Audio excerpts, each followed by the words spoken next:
Hello दोस्तों, welcome back to career setting. मैं हूं कबीर भूपेश आज फिर से आपके साथ और स्वागत है आपका आज के इस वीडियो में, जहां पे हम बात करने वाले हैं कि बीए के बाद एमए या एमबीए क्या सही रहेगा। अब दोस्तों इस पे थोड़ा सा एक इतना आसान नहीं है, ये काफ़ी बहुत गहरा पार्ट है, गहरा क्वेश्चन है। इस पे इंडिविजुअल चॉइसेस बहुत मैटर करती है, इंडिविजुअल एस्पेक्ट्स बहुत मैटर करते हैं। लेकिन क्या है, कोशिश करेंगे हम लोग कुछ जो कॉमन ऐसी चीज़ें जहाँ पे आंसर किया जा सकता है। तो दोस्तों अभी देखते हैं कि क्या यहाँ पे इम्पोर्टेंट है, क्या हम काम कर सकते हैं, क्या नहीं कर सकते, कौन सा ऑप्शन आपके लिए सही रहेगा। एक आपको जनरलाइज में आंसर देने की कोशिश करूँगा, फिर भी ये इंडिविजुअल चॉइसेस के ऊपर, इंडिविजुअल स्किल्स के ऊपर, इंडिविजुअल इंटरेस्ट के ऊपर बहुत ज़्यादा मैटर करता है। मैं पहले ही बता देता हूँ इस वीडियो में आगे बढ़ने से पहले। अब बात करते हैं एमए या एमबीए। सबसे पहले तो ये देखना है, अगर आपने बीए किया है तो बीए के साथ आपका गोल क्या था। अगर आपका गोल था कॉम्पिटिटिव एग्जामिनेशन तो सही रहेगा कि आप एमए के लिए जाओ। लेकिन अगर कॉम्पिटिटिव एग्जामिनेशन के साथ साथ अगर आप ये सोचते हो कि आप चाहते हो कोई बैकअप मिल जाए आपको, ताकि ऐसा ना हो कि क्योंकि looking at the nature of the competitive examination in India, it is really advisable to have some backup. तो हाँ, उस टाइम पे एमबीए सही रहेगा। तो बैकअप चाहते हो तो एमबीए सही रहेगा। लेकिन आपको प्रोग्रेस मिल रही है, आप एक अच्छी पोजीशन पे हो, बीए के दौरान आपने काफ़ी कुछ, आपकी पढ़ाई हो चुकी है, आप टॉप हाईएस्ट रैंकिंग में आ रहे हो, आपने बहुत सारे जो कॉम्पिटिटिव एग्जामिनेशन के जो एग्जामिनेशन होते, टेस्ट एग्जामिनेशन वो दिए हैं, जिसमें आपको लग रहा है कि आप हाईएस्ट रैंकिंग में आते हो, तो then you should go for MA. क्योंकि वहाँ पे आपको स्कोप ज़्यादा मिलेगा, आपका पढ़ाई करने का जो कॉम्पिटिटिव एग्जामिनेशन के रिलेटेड जो पढ़ाई है वो करने का स्कोप ज़्यादा रहेगा।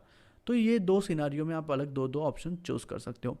दूसरी बात, अगर आपने बीए इसलिए चॉइस किया था कि किसी पर्टिकुलर सब्जेक्ट में आपको बहुत ज़्यादा इंटरेस्ट है और उसमें ही आपको काम करना है, फॉर एन एग्जाम्पल, अगर आप साइकोलॉजी में बहुत ज़्यादा इंटरेस्टेड थे, पॉलिटिकल साइंस में बहुत ज़्यादा इंटरेस्टेड थे, तो आप फिर एमए के लिए जा सकते हो। क्योंकि अगर आपको उसमें बहुत ज़्यादा इंटरेस्ट नज़र आया था पहले और अभी भी वो है, और आप चाहते हो इसमें कुछ ना कुछ आगे करियर आप करना चाहते हो।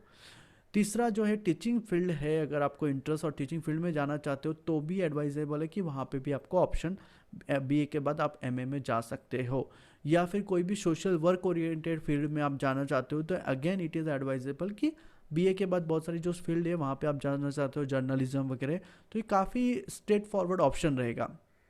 कंफ्यूजन कहाँ पे आ जाता है, जहाँ पे आपका जो पहले गोल था वो अभी गोल नहीं है। मान लो ठीक है, पहले बीए में आपको लगता होगा कि मैंने ये करना सही है, बट अभी now you have become more practical, you need some courses which can give you employability easily, right.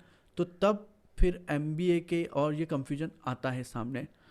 तो यहाँ पे अगर आपको लगता है कि यार 2 साल लगाने के बाद वही 2 साल अगर हम लोग एमबीए में लगाए तो रिजल्ट कुछ और आ सकते हैं, तो हाँ पॉसिबल है कि जॉब जल्दी मिल सकती है। For that you can think of MBA.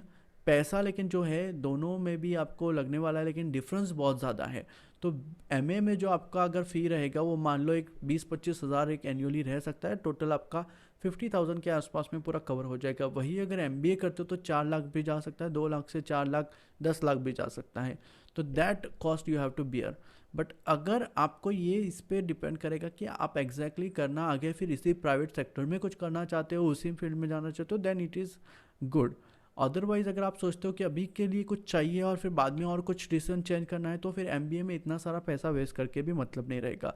Mainly आप कंफ्यूज इसीलिए हो कि आपको एमबीए में जाना चाहते हो लेकिन पैसा बहुत ज़्यादा है, और एमए करना चाहते हो पैसा कम है लेकिन फिर आगे के फ्यूचर की गारंटी नहीं है, और इस चीज़ में आप कंफ्यूज हो गए हो। अगर आपको कॉम्पिटिटिव एग्ज़ाम नहीं देनी, टीचिंग फील्ड में इतना मज़ा नहीं आ रहा है, सोशल वर्क का फील्ड आप सोचते हो कि इतना इजी नहीं रहेगा आपके लिए, तो then it is advisable to invest some money in your education and go for MBA, right. अगर उसमें इंटरेस्ट हो तो आपको, ऐसा नहीं कि उसमें भी इंटरेस्ट नहीं है and then you are thinking for some option, तो भी कोई मतलब नहीं रहेगा। तो यहाँ पे मैं जो भी, ये बहुत सब्जेक्टिव टॉपिक है, इतना आसान नहीं है मेरे लिए जज करना, without knowing your skills and abilities and your interest and passion. मैं एक जो सवाल मुझे बार बार पूछा जा रहा है, मैंने कॉमन क्वेश्चन के पैटर्न निकाले जिसमें ये सवाल आ रहा था, उसके ऊपर से मैं आपको जवाब देने की कोशिश कर रहा हूँ। तो अगर आपको लगता है कि यहाँ पे ये इशू रहेगा आपको, तो then you can of course think about MBA, why not, right. मेरा और एक ये मानना है कि अगर करो भी एमबीए तो फिर प्रॉपर उसका अच्छे से स्टडी करके एक अच्छी कॉलेज में से, कैंपस में से किया जाए। क्योंकि उसका फ़ायदा जो है, क्योंकि उसके ऊपर आपका करियर बेस होने वाला है, उसका फ़ायदा वहीं पे मिलेगा। प्रैक्टिकल ओरिएंटेड जितना भी है, जितना एमबीए कॉलेज होगा उतना अच्छा रहेगा आपका, क्योंकि प्रैक्टिकलिटी ही मैटर करती है इस फील्ड में। कॉर्पोरेट सेक्टर में जाओगे तो यही मैटर करेगा, ना कि आप क्या थियोरटिकली सीखे हो। एमए के जो कोर्सेस है बहुत ज़्यादा थियोरटिकल है, ठीक है। इंटेलेक्चुअल आपकी जो हंगर है उसके लिए बहुत अच्छे है। It is advisable if your need are of kind of intellectual level, then it is advisable to go for MA. But ये भी आ जाती है ना, अगर हम लोग मैस्लो की उस हायरकी को देखें, जो ह्यूमन नीड की जो हायरकी है, तो वहाँ पे पहला तो ये कि पहले सिक्योरिटी देखी जाए, राइट। अगर आपको डाउटफुल हो आपकी या जॉब ही नहीं लगने वाली है ऐसा वैसा, तो देन गो फॉर एमबीए। आपकी इंटेलेक्चुअल की हंगर को फुलफिल करने के लिए आप आगे एमए वगैरह कर सकते हो, और बहुत सारे लोग ये करते भी हैं। ये मेरा एक आंसर और यहाँ पे बनता है। इसके अलावा देखो, दो मैंने चीज़ें बता दी जॉब के बारे में। जॉब इजीली मिल जाएगी एमबीए के बाद और जिस तरह का कॉर्पोरेट सेक्टर और बढ़ रहा है वहाँ पे चांसेस और भी ज़्यादा है कि मिल सकता है। एमए में थोड़ा मुश्किल होता है, इशू आते हैं, बट ये है कि फिर उतना फीस भी नहीं आप पे कर रहे हो, तो you take it very casually. मतलब ऑलरेडी कैजुअल होता है, उसको और ज़्यादा कैजुअल लेने जाते हो।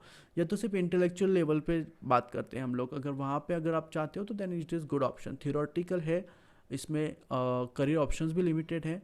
कुछ यूनिक करियर ऑप्शन निकल के आ रहे हैं, but then this is up to you. आप उसको एज अ एम्प्लॉयबिलिटी अपॉर्चुनिटी नहीं बोलोगे, करियर जहाँ पे आप खुद कुछ नया ट्राई करो, तो ऐसे बहुत सारे चांसेस आपको एमए में मिल जाएंगे। तो ये मेरा एक बेसिक स्टैंड है यहाँ पे। आई थिंक दिस कि यहाँ पे ये दोनों में से अगर सिलेक्शन करना है तो इस तरह का रहेगा, MA and MBA. I would go for MBA. 9 points में उसको दूंगा, और अगर मुझे एमए के बारे में सोचना है तो 6 पॉइंट उसको दूंगा। But again it depends on the situation कि मैं क्या सोच रहा हूँ, what I want, what I think, okay. इसके ऊपर बहुत ज़्यादा ये डिपेंड रहेगा। तो आई होप ये वीडियो से आपको बहुत सारी चीज़ें समझ में आई होगी, क्लैरिटी आई होगी। अगर मिली है तो प्लीज़ मुझे बताइए। कोई सवाल है इसके ऊपर स्पेसिफिक तो वो कमेंट बॉक्स में लिख सकते हैं, या इंस्टाग्राम का अकाउंट मैंने दिया है जिस पे हमको पूछ सकते हो, तो और आइडिया क्लियर हो सकती है। करियर के बारे में और जानने के लिए करियर डिस्कवरी हैंडबुक का मैंने लिंक नीचे दिया है, वो भी आप देख सकते हो। Thank you for being always with us, supporting, loving and encouraging us to make good and good video like this. Thank you so much.